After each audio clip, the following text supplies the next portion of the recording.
Have you ever been sitting at the dinner table and everyone's there, but nobody's really there? Phones are out and everyone's on one.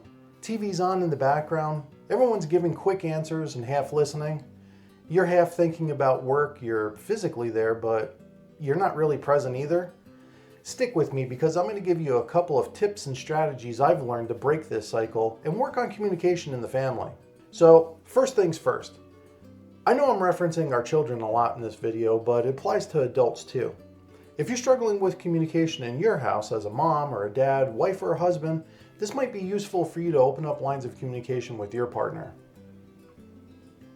I found that a lot of parents are mentally and emotionally somewhere else. Whether it's work, stress, financial pressure, responsibilities, or fatigue, life gets in the way. And when life gets heavy, the first thing that slips is your attention to your family. But here's what most people don't realize. Presence isn't a feeling. It's a decision you make every day to show up and be present in that particular moment. And here's the truth. If you don't structure your presence, distraction will influence your absence, and something else will step in and fill the void. Phones don't magically drift onto the table by accident, and silence doesn't happen randomly. Disengagement forms through repetition, just like connection does. There were nights where I caught myself half listening, and the realization really bothered me. We were eating meals in the same room, but we weren't really eating together. So I made one change. Phones off the table. Every night, if it was even just for a short period of time. It wasn't supposed to be something dramatic, not forced, just consistent. And something interesting happened. The conversations got better. At first it was awkward, and then it became normal, then it became expected.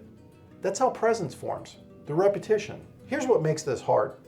When life feels heavy, you think your presence means that you have to feel lighter at first, like you have to strip off your burdens. You think you'll be more engaged when work slows down, or you'll be more attentive when you're less stressed. But stress doesn't disappear before you show up, it shows up despite it. And showing up consistently actually reduces the weight. An absentee father isn't always the man who's gone from the house. Sometimes he's the man who's there, but he's unreachable, he's emotionally unavailable. Distracted and half engaged, not because he doesn't love his family, but because he never structured his presence. And what isn't structured becomes optional. So here's what I'd like you to try. Pick one daily activity, whether it be at the dinner table, an evening walk, a 10-minute check-in with your kids, or maybe it's just Sunday breakfast. Make it non-negotiable. Put your phones away, make eye contact, and don't have any excuses. It's not a lecture, and it's not a meeting. It's a rhythm, because rhythm builds culture. If the same conversation at your house with your kids sounds something like this, "How was your day?" and they respond with, "It was good," that's the end of the conversation.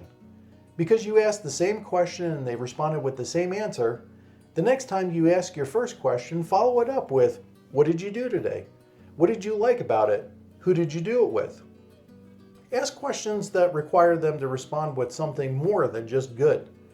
When they do that, the responses will lead to more questions and more engagement with them. So here's what's happening here. If you ask one question and you get a one-word answer, you've just trained your child to understand that one-word answers are enough to get mom and dad to stop asking more questions. But if you train your child that when you ask the first question, another follow-up question is coming, then you'll be surprised at how much more they tell you on their first question because they expect that more questions are coming. If you've tried this with your children, please let me know in the comment section. I'm really curious to see how this has impacted your relationship with your kids. Now, here's what most parents underestimate. Your presence sets the emotional temperature of your house. If you're distracted, the house feels scattered. If you're calm and attentive, the house stabilizes. That's influence. It's not volume, it's not control, it's attention. You'd be surprised how much your kids open up when they think that you're listening to them. So give them a reason to listen to you. You know, feeding your kids isn't just supposed to be an exercise in keeping your kids alive. It's a tool to reconnect with people who live in the same house that you haven't seen all day.